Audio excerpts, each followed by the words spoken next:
We're being streamed live. Welcome, everyone. Happy Sunday. It is about 11 a.m. on December 21, 2025. It's a very special day for everybody as we're thinking about a lot of holidays that are going on around the world.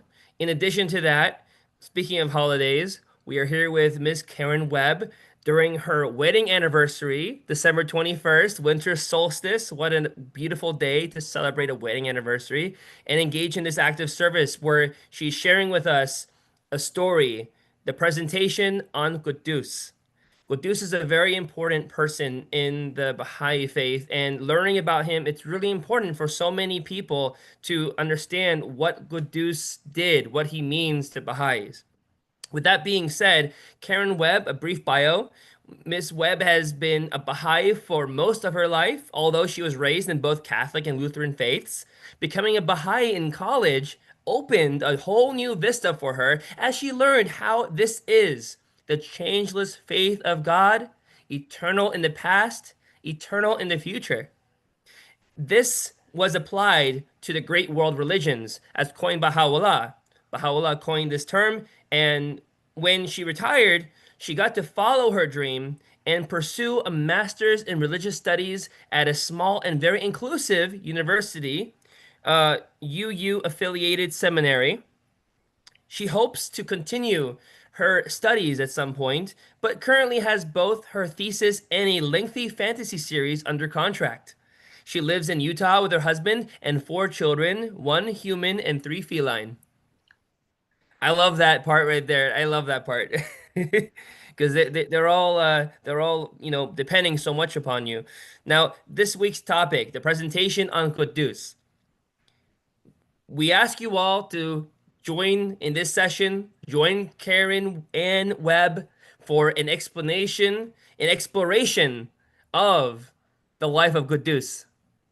If he is described as second only to the Bab in importance in the Babi revelation, why is our information about him in English so scattered and incomplete?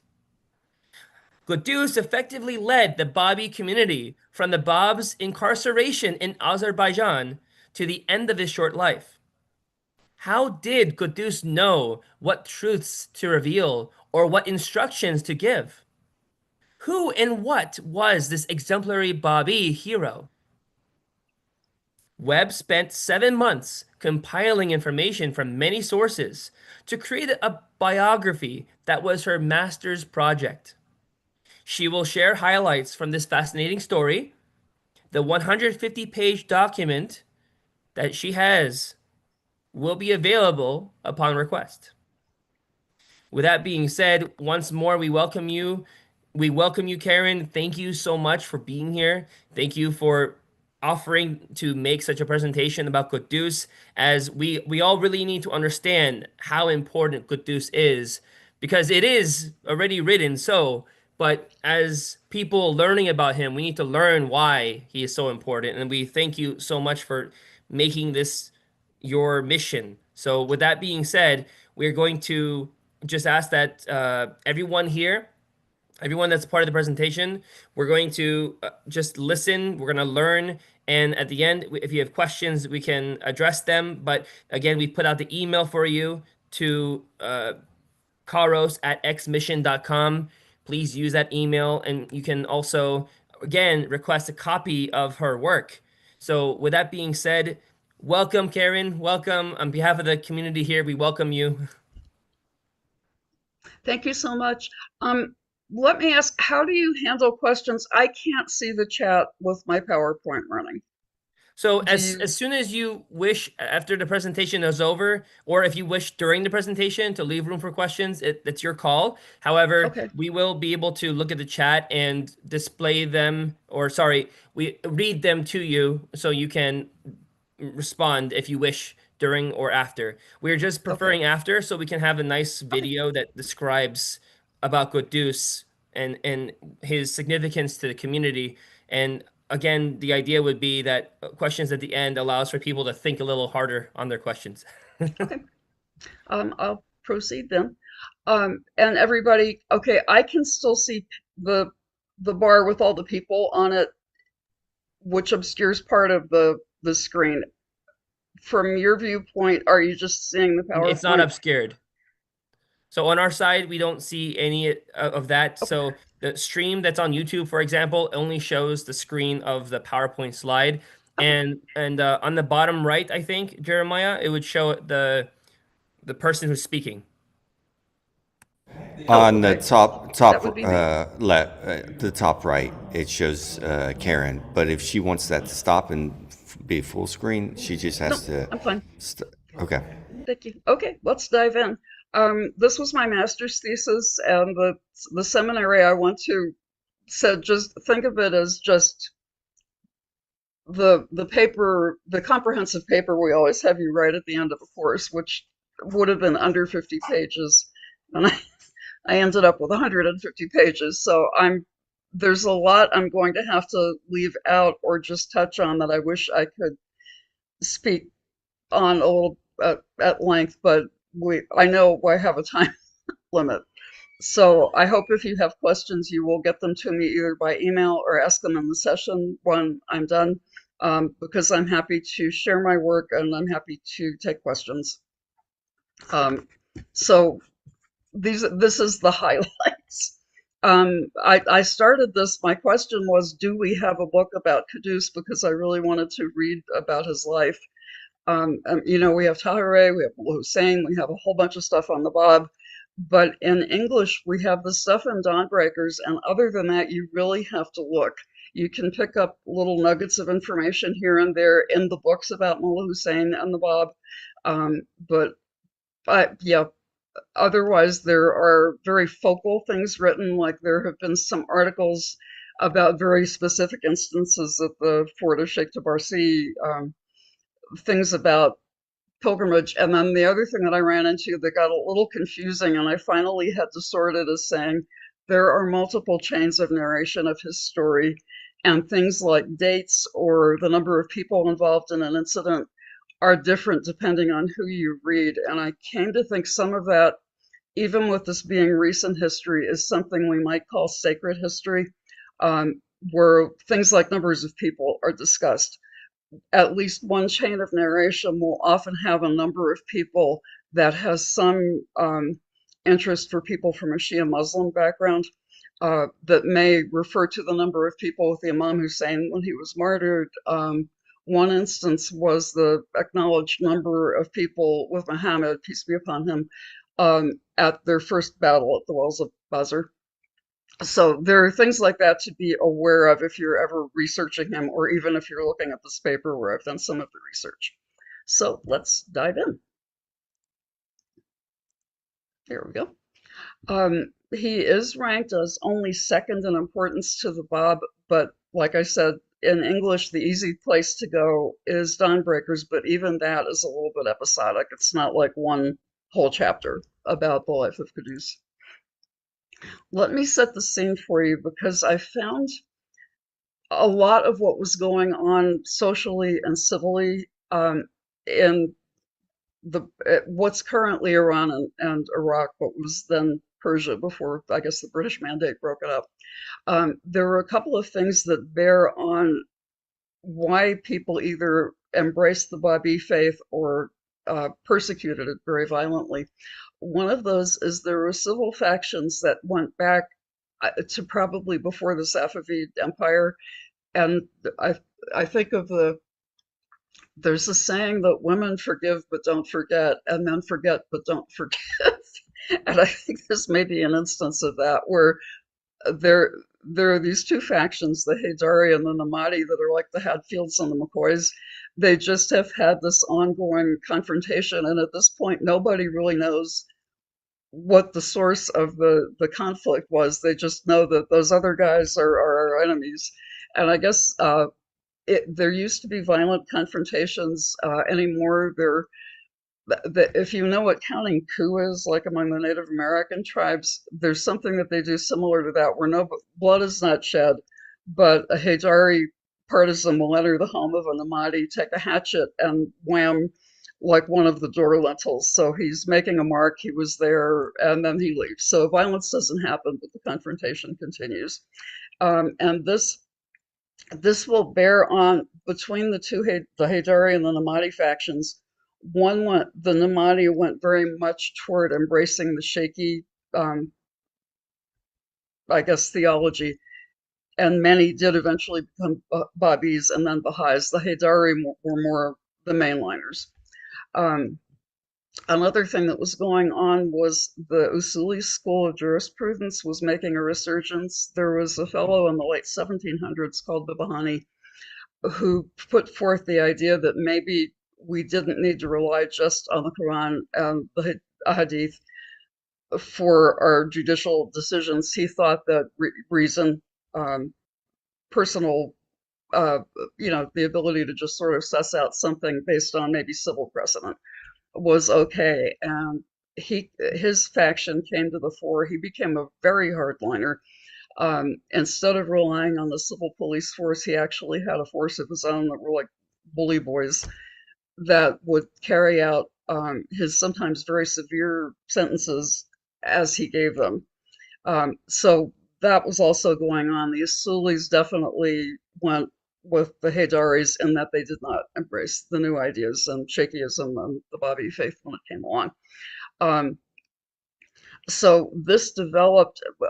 I think most of us that have learned a little about Baha'i history, right in the days of the Bab and Baha'u'lláh, understand that there was a faction of mullahs called mujtahids that were doctors of the law.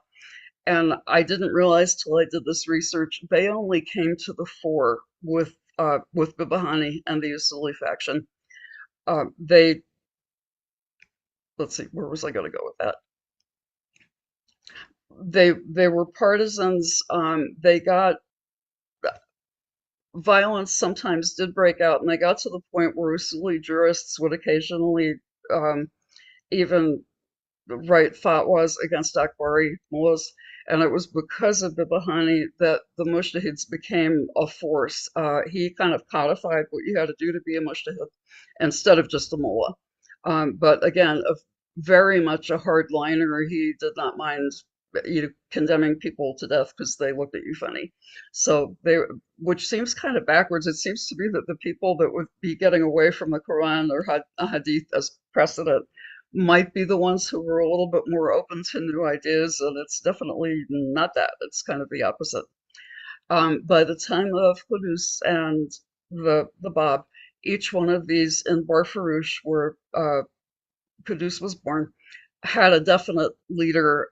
Sayyid al-Ulama, you may have heard of if you've read Dawnbreakers, was ultimately responsible for the martyrdom of Quddus and a lot of the violence that took place at the fort of Sheikh Tabarsi.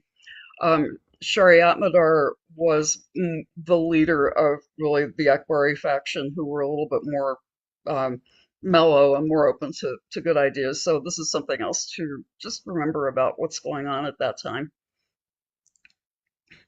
Okay, listen very closely because I've been taken to task about this picture.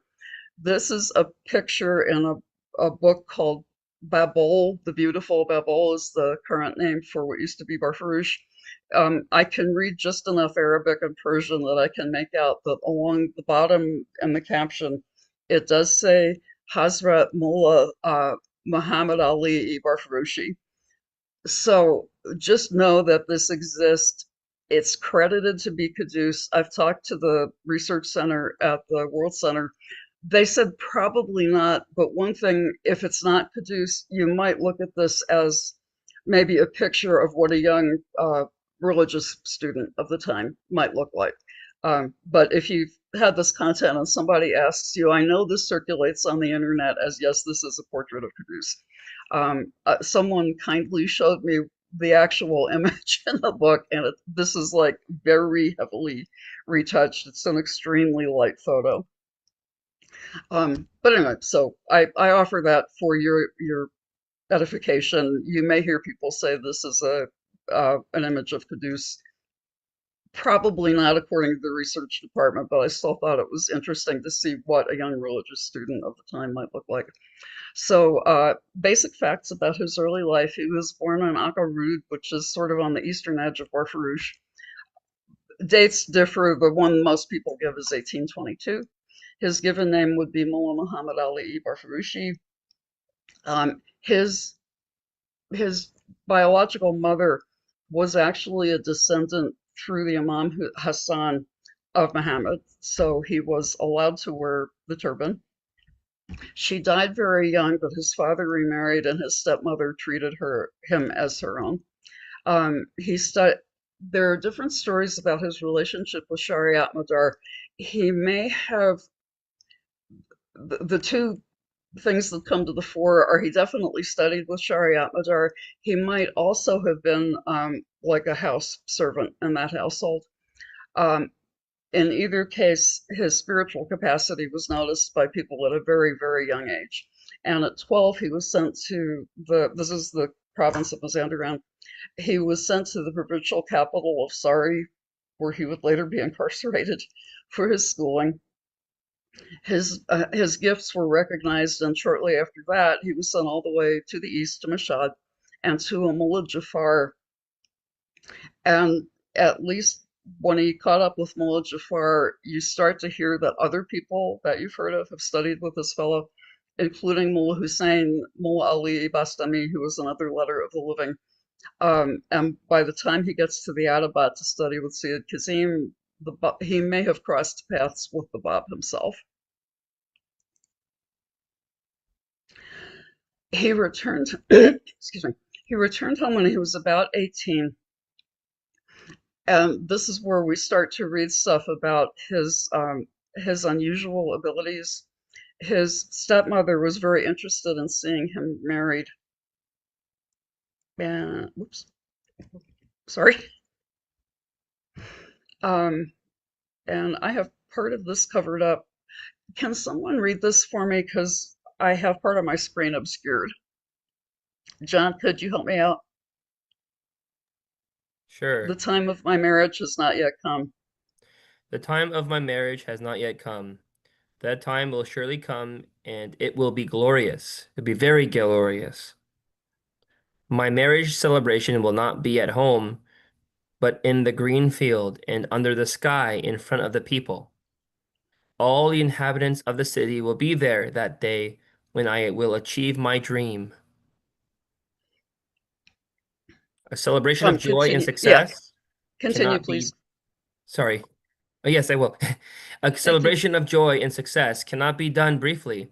Rather, it should occur in a grand manner and be established in the public's eye with drums and trumpets and general commotion.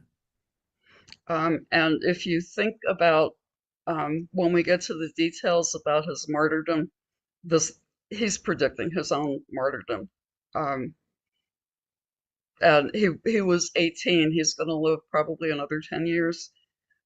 Just he's not shying from the fact that he knows he will be martyred, and these are very, very close to the details. When we get to that episode in his life, he was martyred in the Maidan, the kind of green space in the middle of Barfarouche, and everybody was there. It was under the open sky, and there was a lot of commotion. Um, and I guess, like Jesus in Gethsemane, he could have turned aside, but he didn't. And I find that, if somebody took away my Visa card, I'd capitulate. Be like, sure, I'll recant. So the idea that he could know about his martyrdom 10 years before the fact, and he continues with his mission anyway. He was wandering around Barfarouche with after he had discovered the Bab, with some of the other young Babis. Um, and again, this might be apocryphal, but it's an interesting detail. Um, and wait a second, maybe I can there we go, I can get that out of the way. He was passing by what actually would be the place that he'd eventually be interred after he was martyred. And he said this college, for instance, was once frequented and flourishing and is now desolate and ruined. After a while, some illustrious man will be buried here, and men will come from afar to visit the place, and once again it will flourish. The body of a great person whom people do not recognize now pay attention to this, will be burnt in this place with rice straw, and though it ignites with life, it will not burn. The people will not cease their wicked acts without concern. He was at the baths, and I think he was like cutting his fingernails, and he nicked his finger, so he bled a little bit. The people he was with were like, "Oh, Quddus is bleeding. Oh." And he said, "You who become so sorrowful and affected by seeing this minor wound, how can you bear to see my body torn to pieces and drenched in blood?" So again, showing foresight that he knows he will be martyred, and probably in not a quick, easy way, but he continues, which the mind boggles. Oh, well, this is interesting. I have a slide with nothing on it. Let me escape and see what happened. Oh, I bet there we go. This worked perfectly last night. I don't know what happened, but let me get it back from current slide. There we go. This one with the previous image. I am sorry, everything worked well last night. Anyway, so he's in Barfarouche, and around Nowruz of exactly 1844, he dreamed of the promised Qaim and set off on foot to perform the Hajj. When he arrived in Shiraz, and you've probably all read this if you've read Dawnbreakers, who should he meet but his old friend Mullah Hussein? And he goes to Mullah Hussein and says, I know he's here. Tell me about him." Um, he said, "Why seek you to hide him from me? I can recognize him by his gait. I confidently testify that none besides him, whether in the East or in the West, can claim to be the truth. None other can manifest the power and majesty that radiate from his holy person." So Mullah Hussein said, chill, went to the Bab and said, there's this guy who is like beside himself knowing that you're here somewhere, and he believes he can recognize you by his gait. Now, pay attention to this. The Bab replied, "Marvel not at his strange behavior. We have in the world of the spirit been communing with that youth. We know him already. We indeed awaited his coming. Go to him and summon him forthwith to our presence." And I think that this may be part of the key to why the Bab was able to essentially delegate leadership of the Babi community to Quddus. There was obviously a profound spiritual connection between them that existed before they met in the flesh. Um, when the 18, well, except for Tahiri, when the letters of the living had gathered, the Bab knew it was time for his pilgrimage. He chose to take Quddus with him. And I probably other people have had this question since Mullah Hussein was technically the first person to recognize him. We kind of wonder maybe why didn't he take Mullah Hussein on pilgrimage? But Mullah Hussein got a very different mission that upon which the Bab's going on pilgrimage depended. He sent Mullah Hussein on, I guess, a walking tour of most of Iran to go to the cities between Shiraz and Tehran, and then over to the east to Mashhad, where we've heard about Mullah Jafar's ecclesiastical school. And then he asked Mullah Hussein not only to teach, but to write down the names of every Babi he encountered, and the kind of their attachment, were they confirmed in their faith. And he said he would not leave for pilgrimage until Mullah Hussein got a letter with all these details to him. So that was some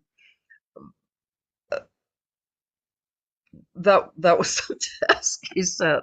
And the amount of time, if you do the math that he was given, I know I'm not the only one who said, how in the heck did he do all of this? Because he only had, even if you take into consideration that we have different dates suggested for when the Bab began his pilgrimage, it was not a lot of time, and especially if he was on foot. So that's kind of just an interesting little detail. The Bab and Quddus, back then, if you were in the area that at that point was called Persia, you took ship from a port, kind of went around the whole Horn of Arabia, and then docked at a port on the west side of the Arabian Peninsula, and then went on foot or by camel to Mecca and Medina. The This boat ride was so bad that in the future the Bob would exempt from pilgrimage anybody who could only get there by boat because I guess it was a messy sea voyage. It was not a good. It was the winter. The seas were rough. There were a whole bunch of people essentially stuck on this boat together for 1 to 2 months. That they would make landfall periodically, but basically tempers could run kind of high when you're even doing something holy like going on pilgrimage. Uh, Strangers in a confined space for that amount of time can generate friction. The Bob spent a lot of his time closeted with Quddus, dictating or speaking with him. Um, One incident is kind of interesting in that the friction at one point got to the point that there was one mullah who was just fractious and I guess rubbed everybody the wrong way, and it got to the point where the captain was ready to throw him overboard, and the Bob physically interposed himself between this guy and the captain and the mates that were going to throw him overboard, and refused to move till the captain relented and said, okay, we won't throw him overboard this time, but you keep an eye on him. He will turn up later, not exactly returning the favor. He's in Shiraz when Quddus arrives there, and he's behind the first persecution, physical persecution of the Babis. So I guess maybe the fact that the Bab saved his life maybe didn't sink in and stay with him. Anyway, they get to Mecca, and at the end of the pilgrimage, the Bab takes the ring of the door of the Kaaba, puts his back to the building, and announces that he is the promised Qaim. This was at the end of the pilgrimage. You can see the square here with the Kaaba. Place was packed with people. There were people on the roofs, on the top of the Kaaba, lots of people. He made this declaration, and it was not like people could not wait to sign up. It was kind of a cool reception. But on the other hand, because it's the Muslim pilgrimage, there are pilgrims here from all over. So this was the beginning of the word starting to spread that the promised Qaim had appeared indeed. They returned from pilgrimage. Sorry, I'm having to move the. Oops.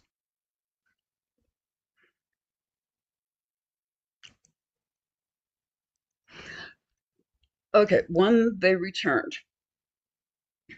the Bob stayed for a bit in the port city of Bashir from which they had embarked, and he had trusted Quddus with a couple of very important missions. He sent him back to Shiraz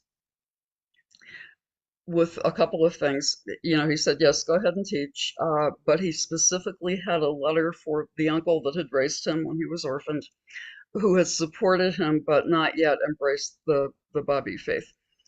So with this letter and Quddus's ability to, I guess, explicate spiritual truth, the uncle does in fact become a Babi, and so dedicated is he that he becomes one of the 7 martyrs of Tehran.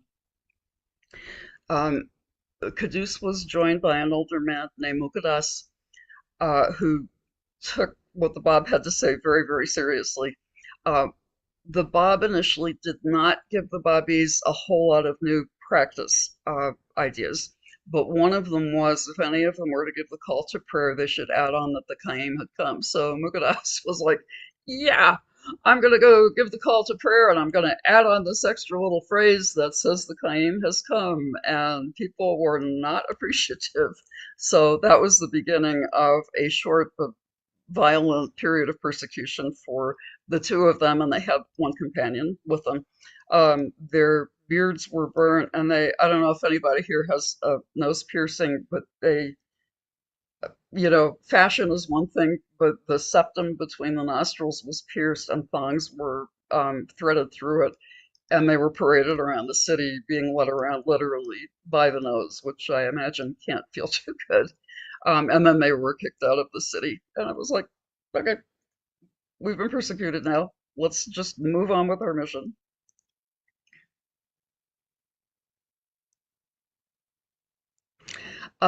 He made his way all the way to Tehran, and this is from Shiraz to Tehran is the better part of the north-south geography of what's currently Iran.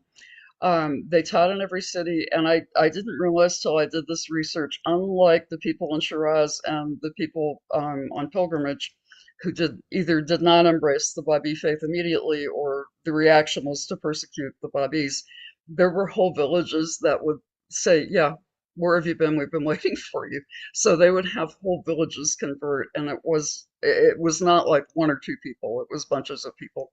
And initially, this didn't frighten the government, but eventually it became kind of a problem.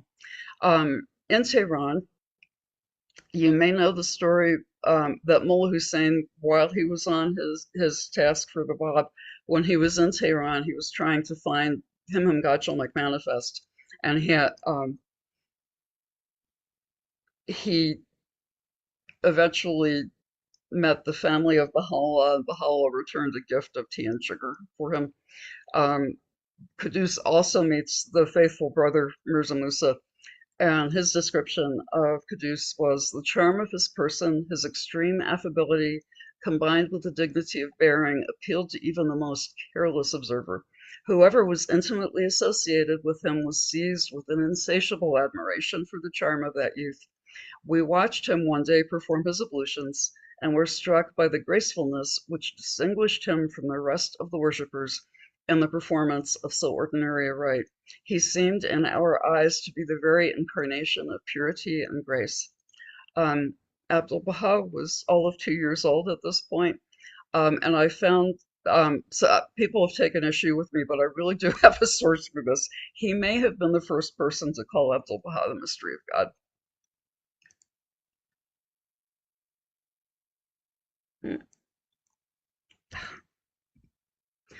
Um, while all this is going on, the Bab was called to Tehran to defend his claims because of the machinations of the prime minister, Haji Mirza Akasi. He kind of detoured around Tehran and ended up in prison in Azerbaijan. So for about half his ministry, he was physically separated from the Babi community. This is a little different in the history of if we look at other manifestations, most of them were in some way in contact physically with their followers. So this is a little bit different. While the Bab is incarcerated, a number of important events like the Conference of Quddus happen, and it's possible the Bab had other ways than people telling him that he understood what was going on. Mullah Hussein made the pilgrimage to see the Bab when he was in prison, and the Bab instructed him to return via Barfarouche, and there he would find a hidden treasure. For Persian speakers or readers in the group, there is a book that just must have been a labor of love called Hidden Treasure, which is Ganji Parhan, I think, maybe the title. It's a beautiful. When someone told me about this, I thought it would be like a little, handmade booklet. It's beautiful. It's a huge white volume with gold lettering. And if you can read Persian, that is probably the best source of information about Quddus. Anyway, the Bab told Mullah Hussein, go back through Barfarouche where you will find a hidden treasure. Um, he, of course, went to visit Quddus when he arrived in Barfarouche. Um, when they had a meeting of the Babis in Barfarouche, as the first disciple, Mullah Hussein was accorded the seat of honor. The next day, when the Babis came back, they were surprised to see that it was Quddus who held this seat of honor. And what happened in between was after the rest of the Babis had left, Quddus asked, well, are there new writings? Do you have something from the Bab for me? Um, and I'm sorry, some of these episodes choke me up.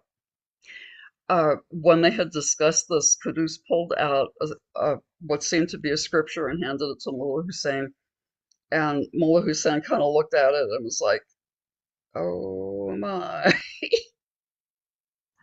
um, let me read this to you. I can well realize that the author of these words, and this is Mullah Hussein referring to Quddus, the author of these words has drawn his inspiration from that fountainhead which stands immeasurably superior to the sources whence the learning of man is ordinarily derived. And we know as Baha'is that the manifestations have inherent knowledge of whatever they need to know about. I hereby testify to my wholehearted recognition of the sublimity of these words and to my unquestioned acceptance of the truth which they reveal. The hidden treasure of which the Bab has spoken now lies unveiled before my eyes. Its light has dispelled the gloom of perplexity and doubt. Though my master be now hidden amid the mountain fastnesses of Azerbaijan, the sign of his splendor and the revelation of his might stand manifest before me. I have found in Mazandaran the reflection of his glory. So I would refer you to the statement of Mullah Hussein's that's suggesting the spiritual like superiority, I guess, of Quddus, that he's writing stuff that Mullah Hussein is comparing to the writings of the Bab and saying that, you know, the source of these words must be the revelator. And you might want to think about how that happens. I kind of think there was a continuing connection in the spirit world, where the Bab had said when Quddus first showed up, we've been communing with that youth in the world of the spirit. Maybe that communion continues during the entirety of Quddus's life. Quddus then asked Mullah Hussein to go to Mashhad, which is a fair hike to the east of Tehran, and begin teaching. Quddus eventually joined him. There's a little picture here of they essentially had a Babi center, I guess, like a Baha'i center called the Babia. Teaching was very, very brisk. Initially, it didn't bother the authorities too much, but it got to the point where they were noticeable. Mullah Hussein was, quote unquote, invited to be a guest in the camp of an army official who was camped in the area, which is why he missed the conference of Badasht. Eventually, a number of the important Babis left Mashhad because the persecutions started to mount. En route back to the west is where the conference of Badasht happened. Baha'u'lláh seems to have arranged for it, and probably a lot of you know the story. This is in 1847, about halfway through the Bab's ministry. Till this point, there were certainly Babis who believed that the Babi faith was just kind of a radical millennial offshoot of Islam. The Conference of Badasht is where it becomes clear to the spiritually insightful that no, this is a new religion. This is the promised Qayyim, and on his heels will be him whom God shall make manifest, the Qayyum, or the promised one of all ages. What spurred the discussions that definitely drove this home was in Badasht, it was kind of a little garden area, and Baha'u'lláh had arranged for himself, Quddus, and Tahareh to have their own tents. And one day, Baha'u'lláh fell ill, but Tahareh had asked for a meeting with him, and because he couldn't go to her, she came to him, and she took her veil off, and everybody that knew her considered her almost like the reincarnation of Fatimeh, the holiest woman in Islam, and Muhammad's daughter, and the Imam Ali's wife. And a number of people just left, but enough people had the spiritual clarity to say, oh, well, she's showing us her face that's very, very different. And in some redactions of the story, she says, I am the trumpet blessed. I am the one standing on the bridge. You know, here it is, confront it. And that led to some amount of discussions about, you know, who are we? What do we really believe? And the Babis that left the conference of Badasht at the end understood now that this was an entirely new revelation.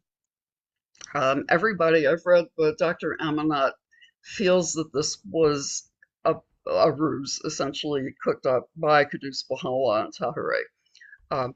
so they needed something maybe even shocking, but something revelatory to signal to the Babis gathered there that this was a new revelation, and that was the incident that happened. When the Conference of Badasht ended, they were waylaid on the road, and at this point, although they tried to protect him, Quddus ended up being a prisoner, and he was taken to Sari, the provincial capital. He began his lengthiest treatise, and I understand where I think a lot of his writings ended up, and it's unfortunate they cannot be released. Um, but his jailer, Mirza Muhammad Taqi, had asked him some, theological questions, and that was the source of this treatise. So while he was locked up for about 6 months, he worked on this. Was just under house arrest. He was not mistreated. Um, Skipping way ahead, I let me see if in 25 or words or less I can express this. Mullah Hussein at this point was released by the army official in whose custody he had been by saying, well, I'm going to make a pilgrimage to the Atabat, the holy sites in what's currently Iraq. What he was really doing was the Bab had said, please go help Quddus. And they raised the black standard, about which there is a hadith that when you see the black standards coming from Mashhad, crawl across the snow if you have to, because that will point you toward the promised Qaim. So they raised the black standard. Um, a number of Babis marched with him, and they picked up people, either people who were already Babis or people who embraced the message. But Mullah Hussein warned them on more than one occasion, this will be our Karbala. If you're not ready, please leave. And Karbala, if you don't know, refers to the martyrdom of the Imam Hussein, when his group of like maybe 70 people were besieged en route to a city called Kufa that they had actually been asked to come and administer. And they had an army of like 4,000 people sent against them. So Karbala is kind of a big deal to Shia Muslims because just that word brings to mind the martyrdom of the Imam Hussein. Um, and interestingly, this is where some more sacred history starts to filter through.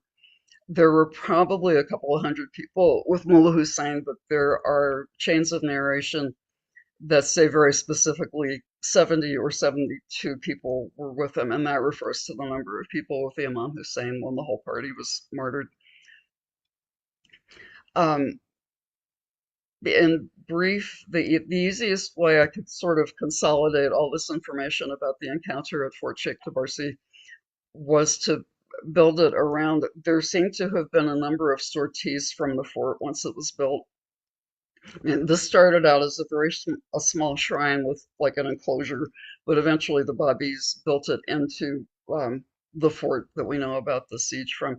The picture is a well that was dug, and apparently, at least as recently as the 60s, it was still producing water. So I just put that picture in as a little fun fact. Um, Quddus became their de facto leader.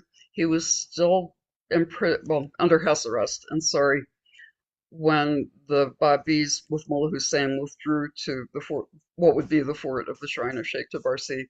Bahá'u'lláh visited them there and said, this is great. What's missing is Quddus. And he sent one of the Babis with a letter saying, give this to Mirza Muhammad Taqi. He will let Quddus go when he sees this letter. And sure enough, got the letter and said, okay, here's your marching orders. And Quddus was welcomed. People knew the time of his arrival, and there were like a couple of hundred Babis with candles, so it was kind of an event. One other kind of sacred history thing that's interesting, people realistically, probably there were 500 or 600 Babis at the fort by the time the siege began. But when Quddus arrived, the story is told in more than one redaction that he sent everybody outside the gate and then had them come in one by one so he could count them. And he counted 312 and said, okay, this isn't right. And then a youth from one of the villages nearby came running up, begging to be allowed to join their party. And he said, okay, 313, we're good. And again, this refers to a number associated with the revelation of Muhammad. That's the traditional number of people who fought with him at the walls of Badr, their first big defensive battle. So, um, and there's so many little tidbits about these sorties. Basically, this is 500 untrained soldiers. They did happen to have horses, so proportionately, they had more cavalry than the armies that eventually came against them. But they 5 or 600 is the proportion is a lot more like the battle where the Imam Hussein was martyred, and the defenders were a whole lot less than the people sent against them. And the people sent against them were they were nobility with their own armies. They were the Shah's, personal retinue. There were just armies of people enough to surround the fort eventually.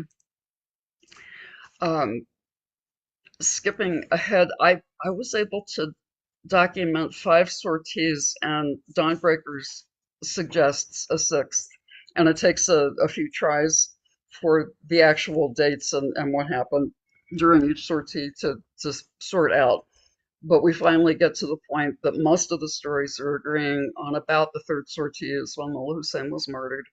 And I think the little tidbit that made me really want to study the life of Quddus was Mullah Hussein had been shot pretty fatally and was brought unconscious and back into the fort. And Quddus said, leave him with me for just the two of us alone for a little while. And there are a number of people that say, like looking through the slits and the slats that made the door into that room, they saw the two of them conversing. Um, and even Mullah Hussein got up from the pallet where he was lying and knelt in front of Quddus and said, "Are you pleased with me?" So, and then when they opened the door, Mullah Hussein was back on the pallet and he had died. So that's a very, very interesting anecdote. But more than one people agreed that they saw this happen. So, what spiritual giant is this person that he might be able to revive an essentially dead man and talk to him for a few minutes? The way they finally ended the siege, and to be fair, the prince that was ordered to just get this done understood that he was going to be in a whole lot of trouble if he couldn't figure something out. Because the siege has been over 6 months at this point, and the Shah, Fat Ali Shah, who had just ascended the throne, was only 17. He had the tutelage of the prime minister, who really, really, he didn't have theological disagreements with the Babis, but they were an inconvenience for him politically, so he tended to side with the people who wanted to persecute them. Anyway, the young Shah had just said, "Fix this. I want this over with." So the cartoon is from The Last Battle, which is the last book of the Chronicles of Narnia, but this episode has always reminded me of this.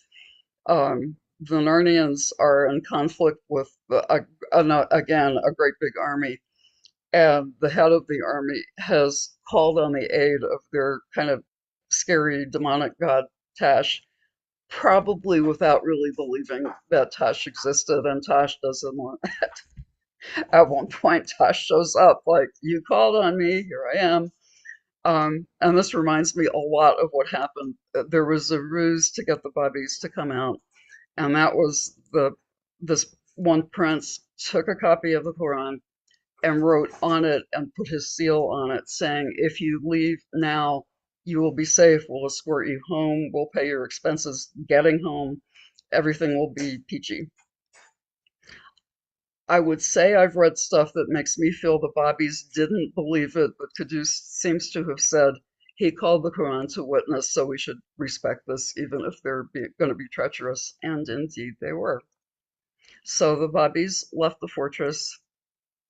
By and large, they were killed. The ones that survived, a number of but many Babis were not people of means, but enough were that they knew that and this was kind of an acceptable end to a surrender back then. There were enough people of means that the forces arrayed by the Shah knew that they could be ransomed for money. So the way I had a like way back as a very young Baha'i, I just figured everybody was martyred who fought here.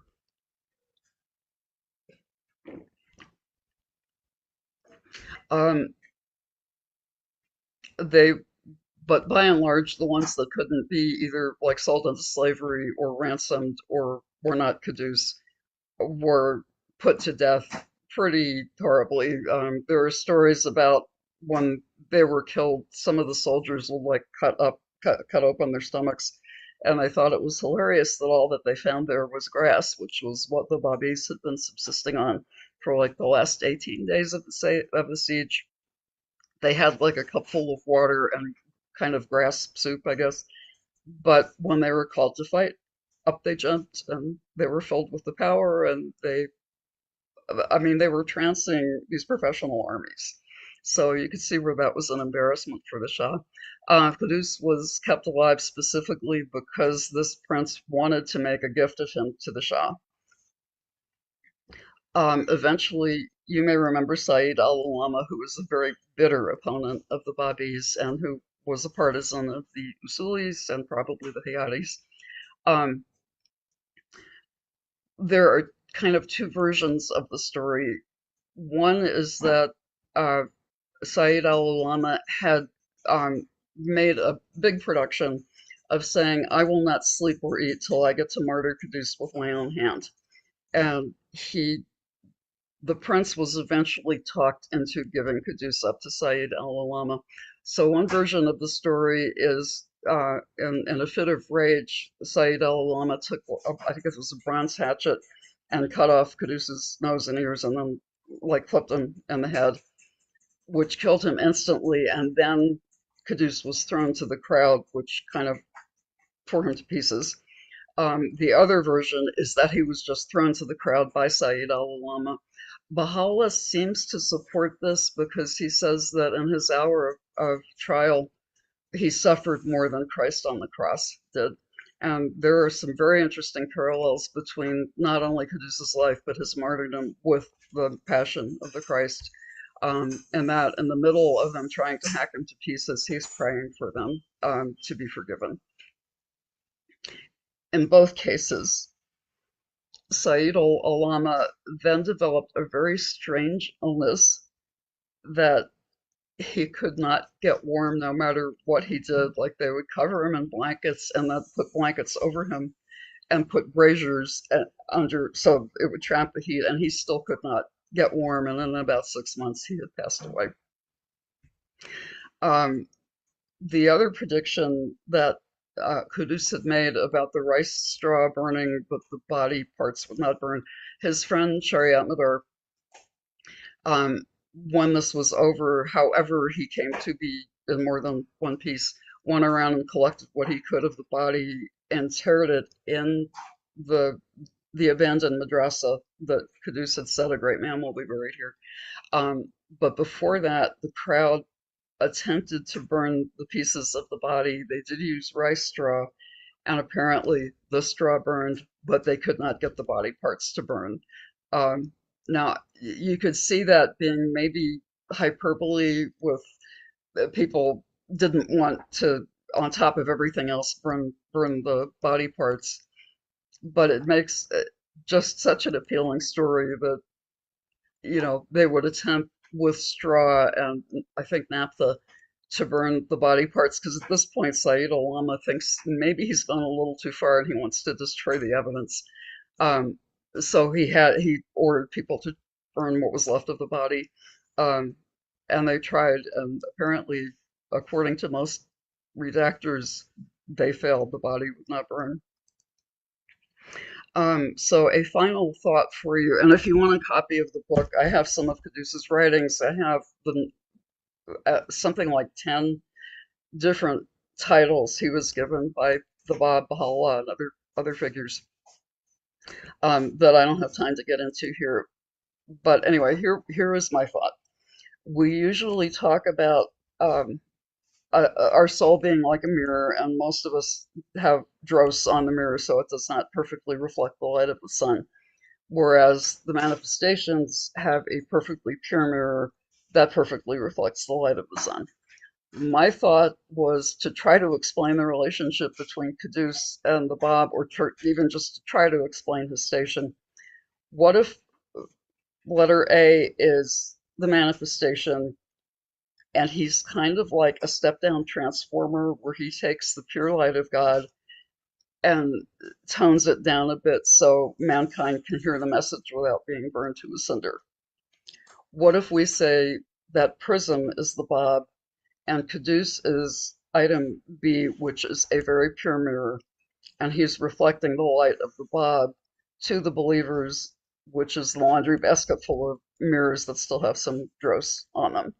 So that was my thought. Is it possible to explain the relationship by saying he was a, a perfect mirror that reflected the light of the Bab? He was of such spiritual gigantitude, I guess, that he was able to commune with the Bab in the world of the spirit, and that this relationship continued to the end of Caduceus' life. So this was kind of my way of trying to put that all together. We do know that when the Bab heard of Caduceus' death and the means of it, he did not write for 6 months. And really, he did most of his writing while he was imprisoned. But for 6 months, he could not pick up a pen. He was so distressed. Um, I have one other little tidbit for you.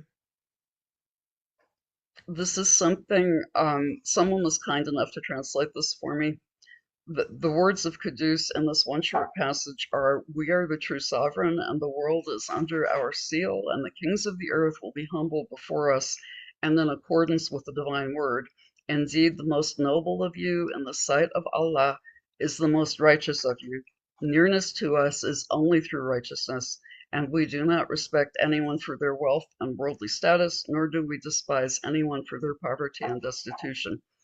Now you'll notice Quddus is using kind of the royal we, which usually we only see in the writings of the Bab and Bahá'u'lláh, or that tone of command really belongs in the hands of the manifestation. And here we have Quddus kind of speaking in that royal we type voice, and essentially saying that, the divine is flowing through me. That seems unusual, but here is what the Bab said. And excuse me, I need to get stuff out of the way so I can read. The Bab said, "This book contains verses from myself unto the letter Ta." I'm sorry, thanks to Stephen Lambden for the translation. "This book contains verses from myself unto the letter Ta," meaning Quddus, "to the end that all may bear witness that he," meaning Quddus, "is my servant. I, the Bab, divulged my glory unto him through mine own Logos self, for there is no deity except I myself, God, the help in peril, the self-subsisting. I did cast into his," meaning Caduceus, "inmost heart expository verses as, I indeed am God, the ruler almighty. I indeed am God, no God is there except I myself." So in this passage is the Bab kind of conveying that ability to speak on behalf of God to Caduce. So I will leave you with that thought, and I think my time is about up, so I will stop there. And I will stop my share. So I would be happy to. Again, this is not a third of what's in my thesis, but just enough to give you a few perspectives and some history you might not have been aware of. Thank you very much for sharing this. It was quite a revelation to a lot of people who have not been able to access the writings that you had access to, the histories that you got access to. Of course, the Dawnbreakers, which people can find in the Baha'i bookstore or the reference library or oceanlibrary.com. People Or can read the online. Dawnbreakers online for free. The thing is that the Dawnbreakers cover so much, and Quddus makes up a part of it, of course, but there are a lot of pieces that you brought out that are referenced in the Dawnbreakers that people may feel curious to learn about, but not actually have access to. So the explanation, for example, the excerpt of the writings of Quddus, there was a lot spoken about Quddus and the writings he composed in one of the in the last battle that he took part in, but the idea that something is accessible to see what would be an example of his writings, that's amazing. It is, and it's said that at the Fort of Sheikh Tabarsi, he wrote a text every day, and when he knew the end was coming, he packed everything up, put it in a saddlebag, and sent one of the Babis to his friend Shariat Madar, back in Barfurush. And one of my mentors for this said his understanding was that family had kept these, but didn't release them because they considered them a special blessing for that family. So that is where I think a lot of his writings are.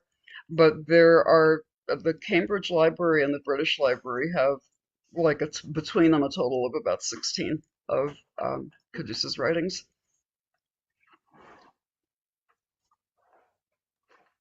Thank you for sharing that as well. So we have, rather than questions in the chat, we have requests sent to you, requesting that a copy of your book be sent to them. Okay, So happy we to. have Eileen and Quddratullah. Both of these in the chat are providing their email. Okay. So with that said, Oh, everyone. Here we go. Jeremiah, I don't see on social media, or I'm not looking at social media to see if there's a question, if you have one, but it seems that a lot of people are soaking in what you've talked about, what you've covered today. So I'll ask one question of my own. The excerpts that are available, you mentioned just a moment ago some library resources. Can you repeat that again for us? In England or the UK, the British Library and the library at Cambridge University have um, I'm I'm blanking. The person who met Bahá'u'lláh and then followed his half brother, Edward Granville Brown. He has a collection at Cambridge, and you can actually ask them to copy the stuff off for you if you can read Persian and Arabic. They were they hadn't copied this stuff before, so they were going to charge me $300, and I thought I could manage with what I have, but they are there. Um, in Again, if you can read Persian and Ganji Pinhan in Hidden Treasure, there's I I don't think the whole writings are there, but there's at least a description well enough that I kind of went through it, and my thesis just kind of summarized the 16 or so that we have. And there are one or two sites, but one of them is a Covenant Breaker site that have the what we have of the writings of Caduce available. I wasn't sure I was ready to make that. Um, I wasn't sure I was ready to use their resources, so I didn't, but they are there.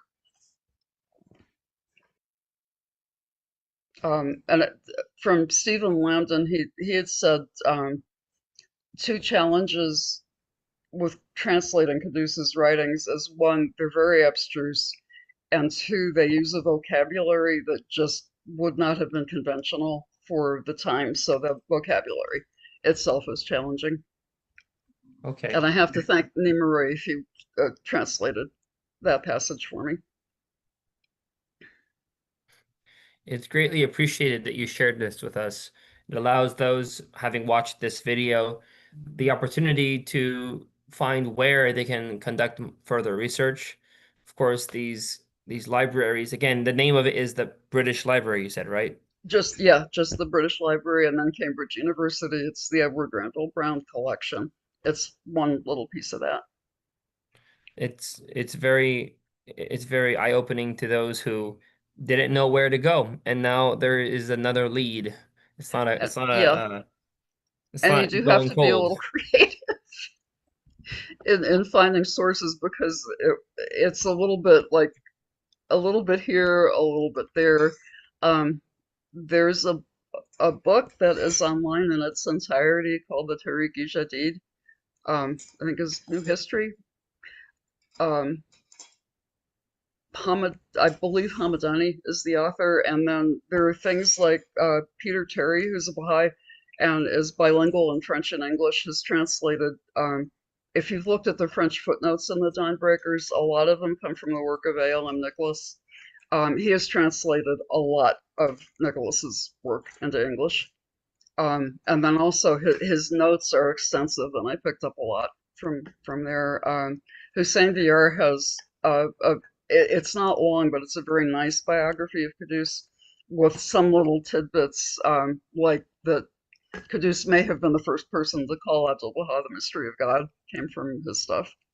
Um, so yeah, they're there, but you have to. The one thing I really did try to search this. Um, One thing that could pinpoint dates concerning the siege at the fort of Sheikh Tabarsi um, is one evening after they've built the fort, one of the Babis comes to Quddus and says, "I'm really worried that our water's going to run out." And Mullah Hussein's there. Quddus kind of turns to him and say, "Oh, our friend is worried about the water. Let's do something about it." And that night they get an unseasonable, very heavy rain shower followed by a snowstorm. And I thought if you could find like an almanac from that year and pinpoint this snowstorm because it was unseasonable, that would help pin down some of the dates. But I did what I could with English and very limited Persian, and I tried, but I couldn't find it. But I bet someone who spoke Persian and had access to like weather archives might be able to pin that down. So that's for my doctoral dissertation.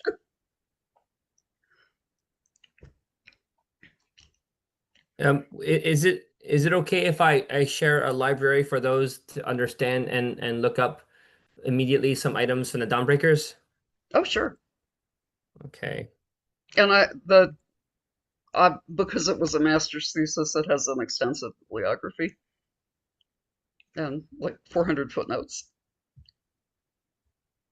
So, in addition to what was just referenced, if people are interested in using the oceanlibrary.com right here in front of us, I went through and did the filter already. So I went through and I under Baha'i went to Nabil Zarandi, the Dawnbreakers, and you'll see under results there's more than 237 results separately where Quddus appears in the Dawnbreakers.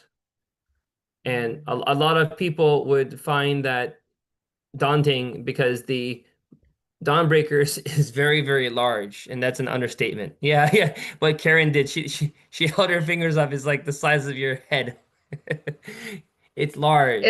To be fair, it is a quick read. The typeset is big, and there's lots of pictures.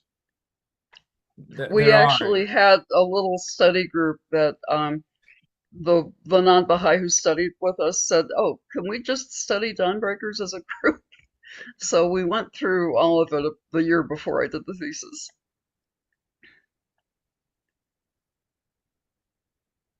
So just pointing out all these sources of Quddus, you can see there's references so much to all these different moments, but it's funny that the first reference shown, it's a if I press read book, Oh, the Bahá'u'lláh. it's very interesting because I mentioned this, Karen, as you cited, you provided excerpts of the writings of Quddus. Right here, we talk about if we read it out loud, we're hearing when we read it out loud to ourselves, Quddus sharing something that he wrote. The reader only wonders, what is that? What is it that he shared, right? This idea Oh, here, the though, Bahá'u'lláh will be best for you. Yeah, yeah. In this case, there's a reference to something prophetic from the time of Muhammad about Bahá'u'lláh, which is nice to see. At the same time, what I was mentioning was this. Where does it say homilies? I'm sorry, I can't. Da, da, da, da, da.